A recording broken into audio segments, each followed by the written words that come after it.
Hi, everybody. Welcome to round five. Yep, I'm Joshua. I think I haven't introduced myself yet. My name is Joshua, and if what it is I'm doing is helpful, great. That's the point. The last episode, I kind of got into some of the successes that were starting to bud, and those were very meaningful because success and happiness and fulfillment was not coming. So it was really great it's wonderful to look back because you can see the forest. You can't see the forest of the trees, but now I can see it all. And I look back at those times when we made it to the restaurant and we had a pleasant meal, and when we'd go to the park and have picnics and go play. It's living the dream, truly living the dream. But like I said, those times were a reprieve. They were a small slice of the pie. But if anybody's ever had that sweet spot, you know what's good. So there we were in the sweet spot, and we really cherish those things. And of course, like we all do when we have these moments in our life, we're like, wow, how did we get there? Let's do that again, right? So we're in the thick of things. We're learning to cook. We're learning to provide the food. We're learning to get into his world and show him that he's not alone and that we're together. Um, I can only imagine because I don't have the kind of cognitive issues I don't think that he does. But I can only imagine how difficult it must be for somebody who's on the spectrum, especially in a heavy way. You know, I got a lot of respect and love for these people because they can't help but be their own messy self. And I appreciate the genuine article. And I would like people to consider that a lot of people on the spectrum are working really hard to be might be considered normal, and they're not doing it necessarily for them. They're doing it to fit in into our world, and they probably feel like a sore thumb that's sticking right out. So that's what it really means to go into their world. You you kind of like normalize everything about them by being part of it, and then that gives them strength and confidence that even though I mean, surely they know that on some level that what they do isn't the same as others. Okay, so I preface all of this with that because that's the key is to get into their world. So I want to talk a little bit about self-injury because these times were very defining about his character and what we were really dealing with. I've mentioned he would punch himself in the head, punch himself in the top of the hands, get down on all fours, and with all of his might, he would swing his head and bash on the ground. Most people could go a lifetime without seeing their loved one trying to hurt themselves like that. And there's a lot of things I don't know, but we can see the marks. So you don't want to like take him out, when he's beat up like that because people are looking at him going crazy, and then they might think that mom or dad went crazy and hit him. It didn't happen. Although there was a time I lost my mind and I did hit him. And we're going to talk about that because it was the moment that changed a lot of things. So, on that self injury front, it's unacceptable. We cannot allow these kids to hurt themselves. It's unacceptable. So, I had to take on a very particular role. I had to be a bigger than autism. I had to be a bigger a hole than autism. I had to be meaner, stronger, and more reliable than autism and cognitive disability because I know my boy loves me and he knows I love him. And I'm banking that even though he cannot talk about it, he wishes to please his father and wishes to please his mother. I mean, come on, don't we all want to be good daughters and sons? Most of us? Come on. There was a time, at least. So, I had to adopt a very aggressive stance. Whenever he would hit his hands, pop, pop, pop, I'd burst out in anger and I'd rail into him. Don't do that! What are you doing? Don't I mean, I gave him every bit of vitriol and anger and disapproval that I could. I gave him everything of anger, and I'd light him up on the spot. Now, a lot of people saw me do that, and they thought I was an absolute monster. I don't care what you think. I know what I'm dealing with. But when he would get down and bash his head, you can't stop that. It's already done. But when he'd punch himself, whether it was the top of his hands, and then he would hit him hard, 100 times, bop, bop, bop, bop, bop, flapping. He'd flap and bop, bop, bop. Top of his hands would be swollen. Let me tell you something I'm sure of, and this is why I get to be such a wild and amazing jerk, so to speak, because I know his sweet little tissues in his hands will not survive years of beating down, and his metacarpals, carpal tunnel, carpals, metacarpals. I'm going to get ruined before he even learns how to use his hands. And by the way, he really didn't know how to use his hands. I mean, he knew how to hold things, but he didn't know how to catch. He didn't know how to manipulate with his fingers for any fine motor skills. He did not know how to use his hands. So to think my son is going to ruin his hands before he has a chance to use them is unacceptable. So I showed up every day in the grill as much as I could, and I told the teachers at school, we're taking this approach. And this lasted years. Watching him destroy himself and hurt himself is unacceptable. It started when he was around 2 years old, and it ended when he was around 6. So, watching these people that you love hurt themselves, like I say, it's unacceptable. And what do you do about it? You can't plead with these people.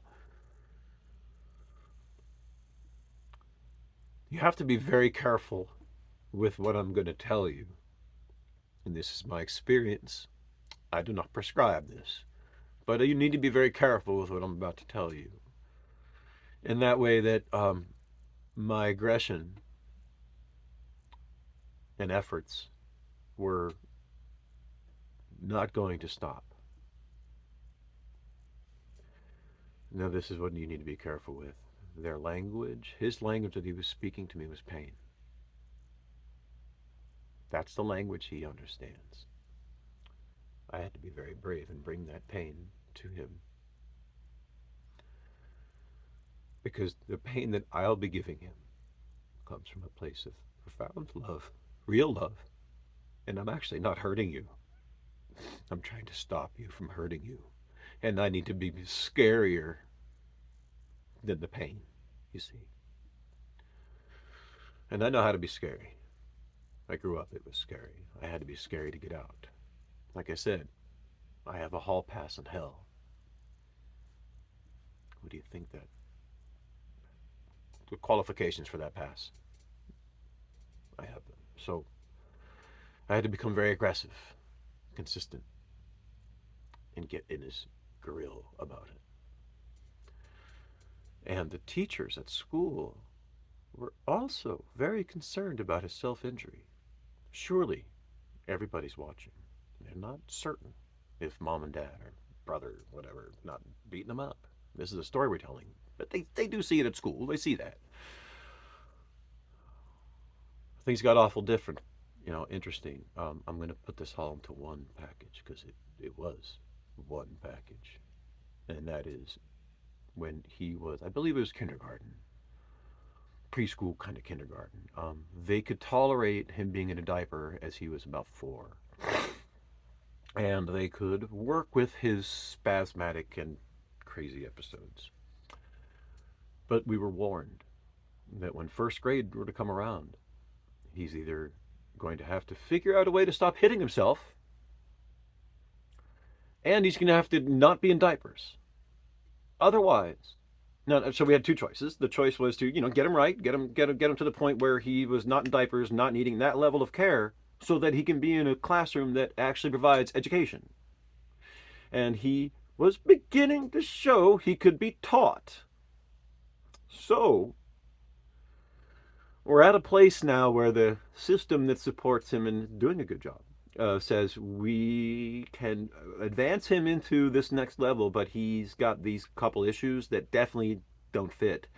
If y'all cannot fix that, he goes to the what they call the severe class. And in my opinion, it was just a place to park your special needs child so you can go out and make your money for the day. Okay. Now that it's a fact. I mean, some of these kids need, normal. They need a lot of what the school has to offer. But the severe class had very little opportunity for education and was really more about managing the child rather than educating. And I understand I'm a realist and a practical person, but let's not go there first. Let's let's let's try. So this is still the time when we're doing chelation and which is the ridding of the body of heavy metals, and it was a mess because when you have things that are in you that are bad for you, and then you start putting them back into the blood circulation system rather than latching onto like organs, you get sick. So he was sick, and let's go with that. So we're living in an apartment, and time was tough, and we were so distraught with everything. We really didn't have a lot of time to check on ourselves. Okay, I mean, mom, dad, right? Come on, shout out. So, you know, we took a vacation. My ex-wife's family would rent out a beach house, and it was always very pleasant. And we would go to the beach and hang out. Great, a week on the beach, sweet, great. Well, so we're trying this new diet because I've talked about Susan Blanc and kitchen table remedies. Susan, I love you. You saved my family. Thank you so. You helped me save my family. So we've met with her and Susan, and she gave us a prescription for food and supplements and so many things, like 30 different vitamins and minerals every day, just to put back what we're stripping out. It was amazing. I mean, blech. I won't even talk about the sleep schedule because there was none. 3 hours on, 3 hours or 4 hours off. 3 on, 4 off. I mean, just you had to go and administer every 3 hours or 4 hours, depending. Okay. So we have the prescription, we have the food. Now we know we're trying to stay away from gluten because he's proven that he has can't digest wheat very much. And by the way, nobody does.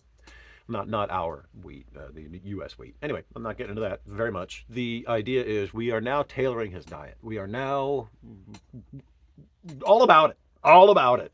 And God bless my ex-wife's mother and father. They were in it to win it with us. My mother and father don't have that, but they were in it to win it with us, and they knew it was very expensive food. So we went out for this vacation, and they're like, "Look, we're gonna foot the bill for everything this guy eats. Y'all too. Just go to the store and buy it. Here's my card." We're like, "Wow!" So we're getting Vans waffles and all of this gluten free, da da da da da da da da, everything, gluten free. Yeah. And when we were there, my son started doing stuff that was like unusual, like engaging, looking at you, not going but looking at you and like engaging. Like people were like, "Wait, what? Oh, this is new. This is different. He's getting better. Is he not getting better?" Things were happening in like a few days. Like we were already doing stuff, and now we're doing more. And, and yes, he's around family, so a lot of things were bubbling up. We're like, "Wow." So here we are, like 7, 8 days out of this vacation. We're like, wow, great. We got a bunch of food. Things are rolling. Great. Well, when we come back, all of us got a little sick. We're like, what's going on? I mean, runny noses, crispy boogers, and not regular boogers, like crispy, crunchy. Like, what the hell's on my nose? Well, so, and Sean was actually doing a lot better. My boy's name is Sean. He was doing a lot better. And then we come back and like things like went backwards. We're like, what's going on? Well, long story short, we had a guy come in and check our place, and they found a toxic mold growing under our sink upstairs. It was making everybody sick. But mom and I were so strung out, we didn't even know we were sick because always sick. Like, where? Mm.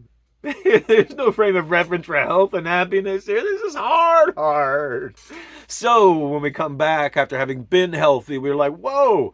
So thankfully, I had renter's insurance, and I said, look, I got this problem, and they're like, yeah, you need to go, clearly. So all that happened. But the point is,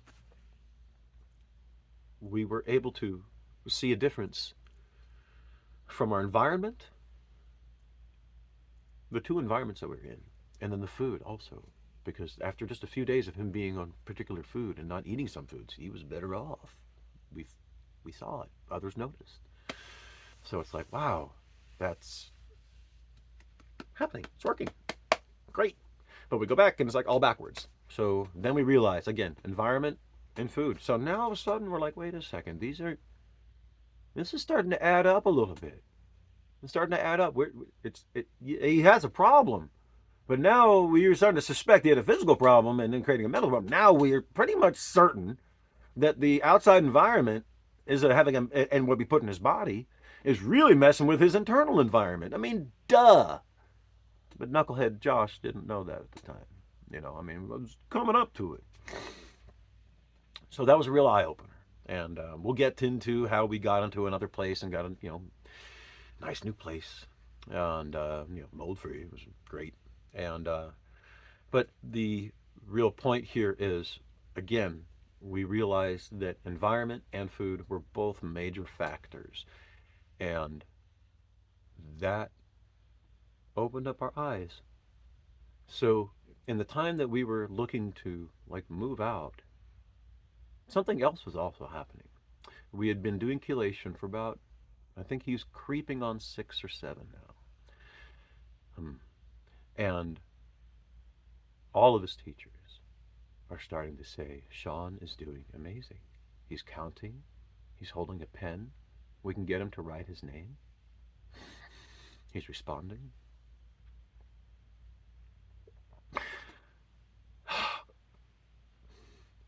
Pretty sure that's victory. I'm pretty sure that means that the people who watch him closely and trying to educate him are actually getting somewhere, and that made them so excited. They were so excited. He was like a little rock star coming, and he's getting better. What a wonderful treat. I mean, everybody was just blown away because, and don't forget, we're still in. Anyway, we're still in the thick of it. Now, I got a little ahead of myself. I'm going to rewind a little bit. So the teachers tell us Sean can't come to the educational class, to be in the severe class if he's in diapers, and he keeps bashing his head. So that put me on a mission. He needed to be potty trained, and he needed to not hit his head anymore. These were two things that we were fighting for a long time, but now somehow it like meant more. Well, the potty training was a little easier. Very messy and disgusting.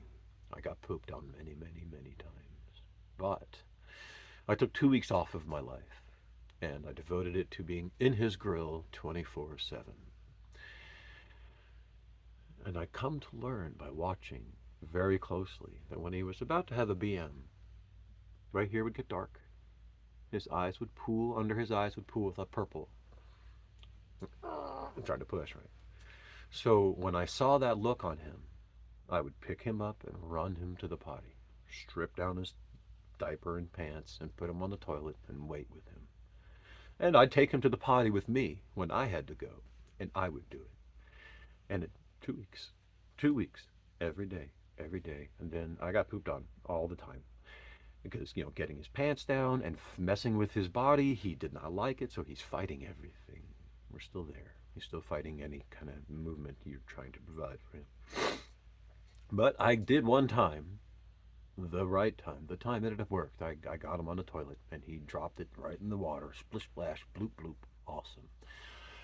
When he did that, I threw my hands in the air, screamed at the top of my lungs, and celebrated by running around the house. I gave him like a couple treats. I mean, I celebrated.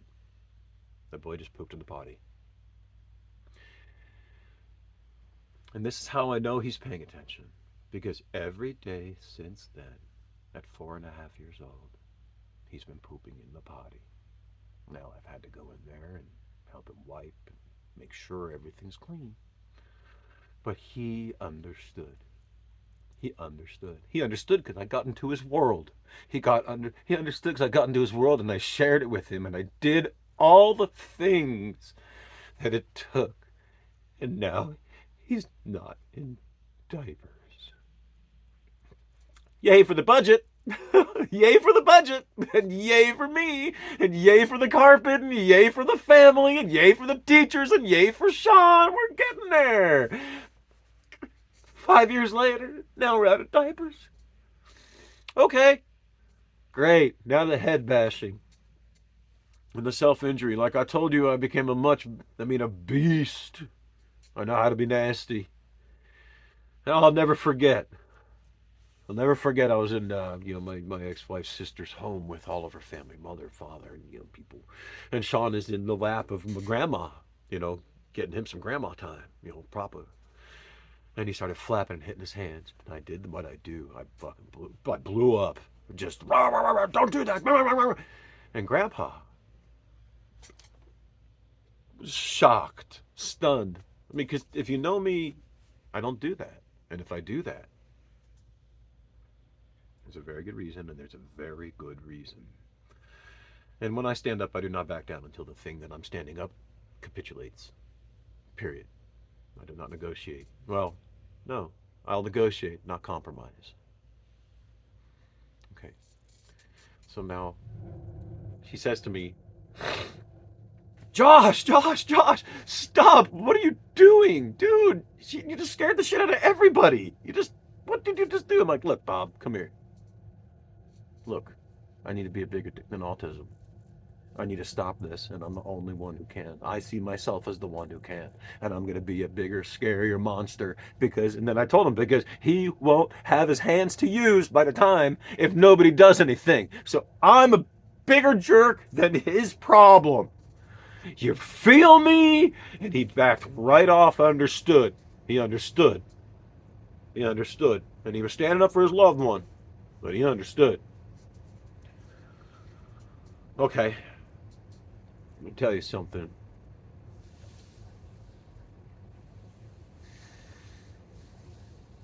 Sean would also headbutt me. When he would smash himself, I'd pick him up.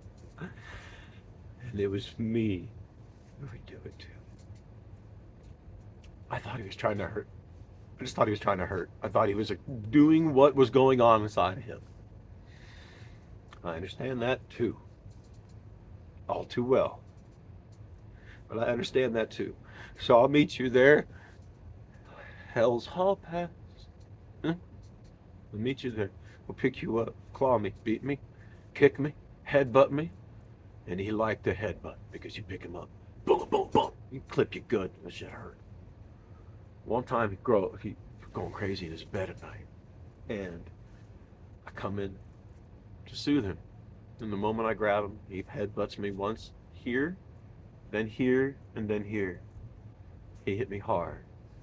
I think he was 4 or 5. I lost my mind. At that moment, I lost my mind and I headbutted him right back. And I headbutted him 3 times. And I felt terrible. For the first time in all of this, I lost my mind. It was brief, but messy.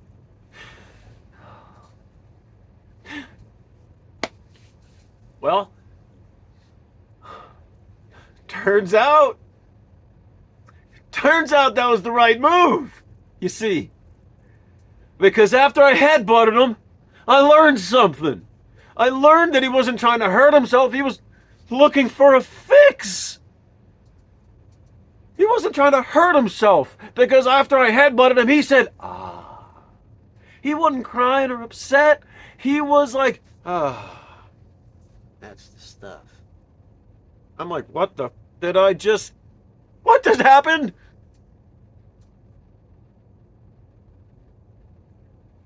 I learned At that moment, he wasn't doing it for pain. He was doing it to clear his head. I don't know, football players, snot bubbles? Does that clear your head after a minute? I mean, I hadn't been hit that hard in a long time. I don't remember, but I think it clears your head. Right? So that's what he was doing. He was trying to clear his head, and I discovered that night. He bashed me, and I bashed him back, and then he was relieved, and I'm like, this is a strange reaction. And so I looked into it more and more. The next day, when he went to go bash his head, I stopped him. I grabbed him. I held him by the back of his head, and I put my chin right here on the brow, and I hugged his head, like, and I pushed my chin into here, and he would go from, and when I was doing it, and I'm in construction, I'm strong, and I'm squeezing him so hard I'm shaking, doing this, shoving it in there, and while I'm doing it, he goes, he was immediately soothed. That gave birth to something that we just called squeeze. You need a squeeze? Squeeze? And he'd run over to me, no more hitting. Now he'd walk over to me, put his arms up, and I'd grab him. Or I'd just bend down, jam that right there as hard as I could. And it's shocking how hard I did it. But he was like, it's harder, harder, more, thank you.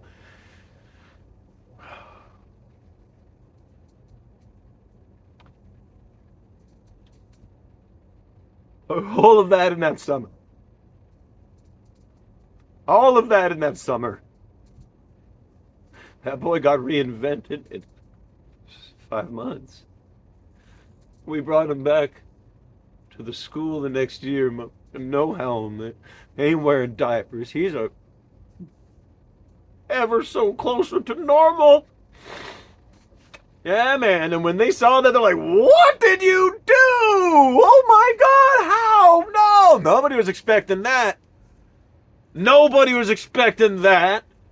No diapers, no need for a helmet, no more self-injury. And I tell them, and if he starts getting crazy, all you gotta do is take your hand and just put like this, and just give him a couple pressure pushes. That's it. And I did it.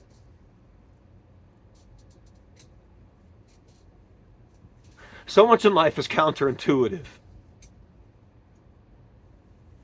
You wouldn't think that after I lost my mind and broke my own heart by headbutting him right back, that was the key.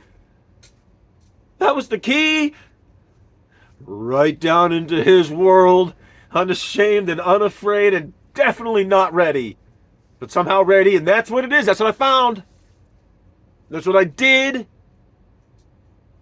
And that's what happened to the boy. He got to school and everything was fine. He sat in his classroom and he did the thing and he wrote the stuff and he made the glue things. He glued stuff to things and did it.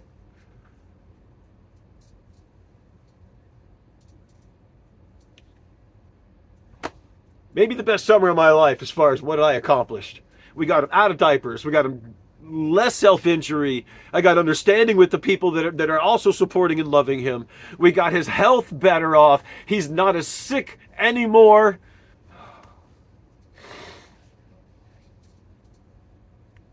Not to mention, well, don't let me forget to mention how wonderfully successful we are with my eldest son, who at this point is 16 months apart, these two, but he's in school. He's doing great. We had a thing called math for money. And I come home with money in my pocket, and I pull it out, and I say, boy, if you can count it, you can keep it. He counted it every day. I tried tricking him. Oh, no, these $2, when you put them together, that's 11, man. No, Dad, that's 2. Smart guy. So he's like 6, something like that. I mean, math for money, dude cleaned me out all the time, and every time he went to the grocery, he got his own money. He got his own. He could buy that candy by himself. You got to ask. You know? So a lot of these things, I mean, when I talk about, I'll just focus on one of them. Don't you dare think that's the only focus. Don't you dare think. And right about now, my eldest son is 21 years old with a degree from UNC Chapel Hill with no debt. All right? So don't you think that this is a one ring circus? So I say that because it's so important to focus on other things in your life that are also wonderful, and don't you dare neglect everything else in your life. Don't you dare. Don't you dare. I mean, what a wonderful thing. I have this incredible spectrum of absolute genius, my eldest genius. And, then we got, cognitive disability and retardation and all that kind of stuff. Wow. Well, there's a lot to be found in there. There's a lot to be found in there. So, look, I'm going to wrap this up today. I wanted to share some of the self injury stuff and the heartbreak and then the insanity and some solution. This happened. This happened. Love and cheers, y'all.